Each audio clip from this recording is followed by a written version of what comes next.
Well, it seems slightly warmer today at 16.5 degrees. It doesn't feel like it, but 14.2 overnight and 20.8 yesterday during the day. It was raining yesterday, and it's trying to be sunny right now, but currently overcast.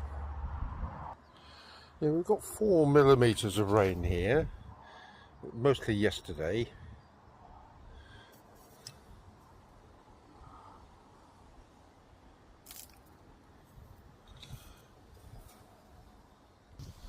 Well, it's Thursday the 4th of June. If I can get the camera above the triffid-like blackberry bush, you'll be able to see something of what's behind our house at in Salisbury Plain